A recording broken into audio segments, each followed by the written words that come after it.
This is Akpa, a mysterious empire hidden and surrounded by towering forests and wide water bodies that separated it from other empires across the continent. For centuries, its people had lived in quiet isolation, content with their lifestyles as farmers, hunters, and fishermen. The uniqueness of Akpa was known only to those born within it, for every man, woman, and child of the empire was of small stature. They were dwarfs, yet in their hearts, they carried no shame. Instead, they nurtured a fierce pride in their courage, their skill, and their resilience.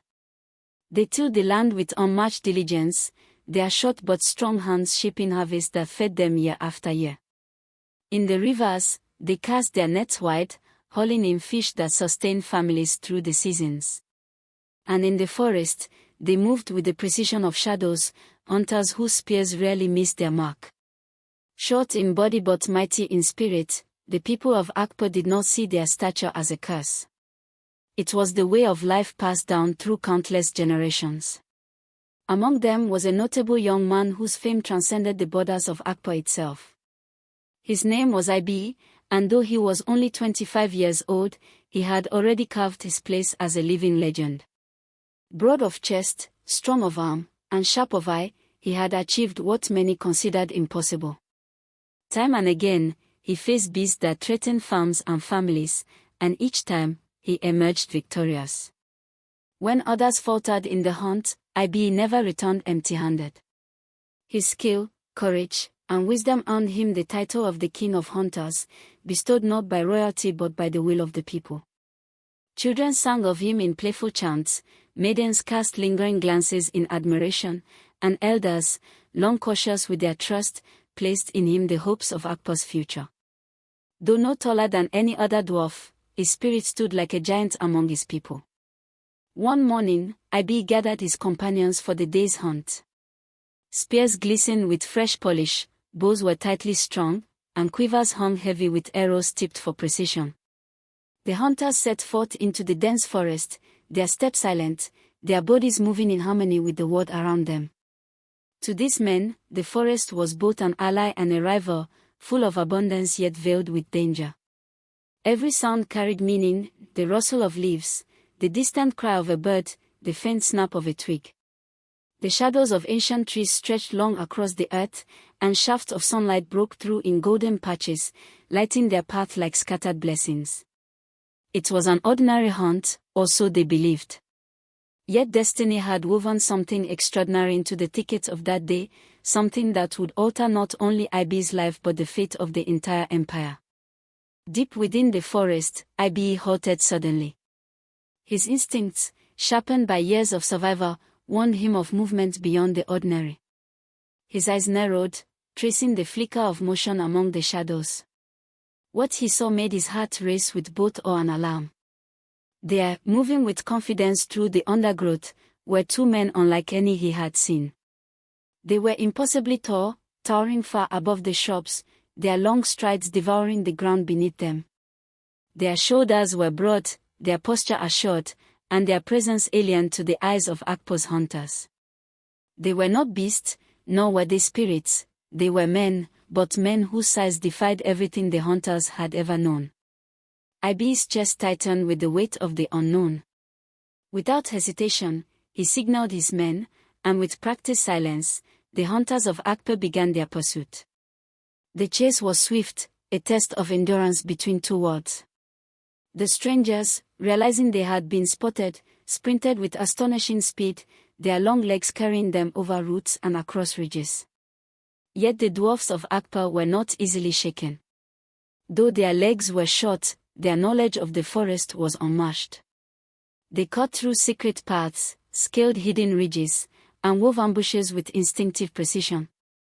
The forest became their ally, closing in on the tall strangers as spears gleamed in the fractured sunlight. Within moments, the hunt was reversed, and the strangers found themselves surrounded, trapped within a tightening circle of determined warriors. Ropes woven from strong fibers bound their arms, and the once proud strangers were led away as captives toward the heart of Akpa. When word of the capture spread, the empire erupted with excitement and fear. From farms, rivers, and workshops, the people abandoned their tasks to gather before the king's palace. Thousands pressed together, eager for a glimpse of the prisoners whose size defied imagination. Murmurs rippled through the crowd, some spoke of giants, others of spirits disguised as men. Mothers pulled their children close, and old men rubbed their eyes as though uncertain of what they saw.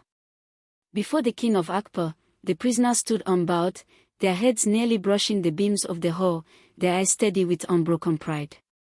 When commanded to speak, they gave their names, Is and Share. And when pressed further, they revealed their origins. They were sons of Ebem, a faraway empire where every man and woman stood tall, where even children reached heights the people of Akpa could scarcely fathom. The revelation swept through the hall like a storm. For countless generations, Akpa had lived in isolation, certain of its uniqueness. Now, before their very eyes, stood living proof of a world beyond the forest and rivers, a world where height was the rule, not the exception.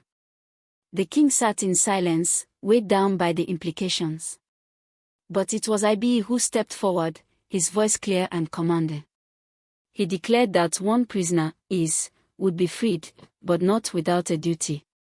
Is must return to Ebem with a message. Share would remain in Akpa until the people of Ebem themselves came to negotiate his release. The hunters cheered the decision, the crowd murmured approval, and the king gave his nod. Thus, the path of destiny unfolded. Is's return to Ebem sparked a storm of disbelief and indignation. A whole empire of dwarfs had dared to capture one of their own, an insult to their pride, a challenge to their power. Yet the elders of Ebem were not reckless. They convened councils, weighing war against diplomacy. After much deliberation, they chose to journey to Akpa not with swords but with words. When the delegation of Ebem arrived, the spectacle was breathtaking. Tall men and women filled Akpa's courtyards, their presence like a moving forest, their shadows falling long over the dwarfs who gaped in wonder. The air grew thick with tension as two empires, small and tall, faced each other in weary silence. It was in that silence that Ibe revealed his vision. Standing before both empires, his voice carried the weight of destiny. He declared that Share would only be released if Ebem agreed to a bond greater than treaties or trade. Let their peoples unite in marriage, he said. Let the tall of Ebem and the small of Akpa become one, so that future generations would share in both height and strength. His words sent ripples of shock through both crowds. The elders of Akpa whispered of madness, fearing the loss of their traditions. The nobles of Ebem bristled at the thought of lowering themselves to unions with those they considered beneath them. Yet Ibe stood firm, his gaze unwavering. After long deliberation, the council of Ebem consented. They saw wisdom where others saw insult. Unity promised not weakness but strength, not shame but destiny. The first union was celebrated with grandeur that shook both empires. Ibe himself led the way, marrying a maiden of Ebem whose beauty was sung of even among her tall kin. Her name was Urenma, only 20 years old, her skin radiant under the sun, her grace flowing like a river's current. The wedding drew thousands from both empires. Drums thundered across the land, dancers whirled in joyous frenzy, and feasts stretched for days, with meat, wine, and laughter unending. It was not merely a wedding, it was a covenant sealed in celebration, the dawn of a new age where small and tall walked hand in hand. In the years that followed, marriages multiplied. Hunters of Akpa found brides in Ebem, and maidens of Akpa were courted by Ebem's men. Children were born who carried the features of both empires. They were neither as short as Akpa nor as tall as Ebem, but something in between, symbols of a new beginning.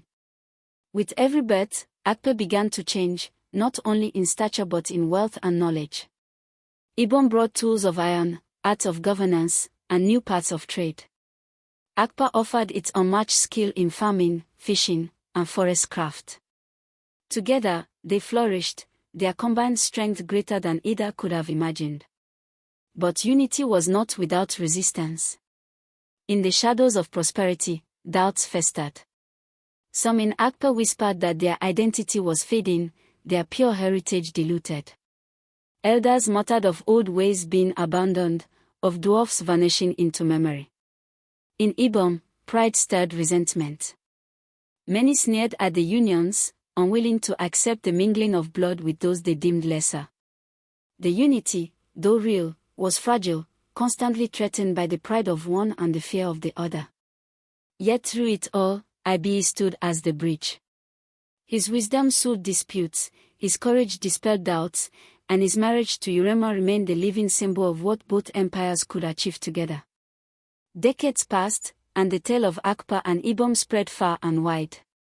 Travelers carried the story to distant lands, and other empires marveled at the courage of dwarfs who had dared to reshape their destiny. Songs were sung of the hunter whose vision outgrew his stature, and proverbs arose that greatness is not measured in height but in foresight. Fireside storytellers retold the tale to children, reminding them that destiny bows not to size but to wisdom. The people of Akpa were no longer merely dwarfs, they had become a legacy, remembered as the small empire that dared to dream tall. And so the tale ends not in silence but in resonance, echoing across generations. From the union of Akpa and Ebem came not only taller descendants but stronger bonds, a future forged in courage and vision. Their story is a reminder that unity transforms weakness into strength, and vision carves paths where none existed before. From the hidden empire of dwarfs and the proud empire of giants came a new dawn, sealed by marriage, tested by trials, and remembered forever as the day the small learned to grow tall.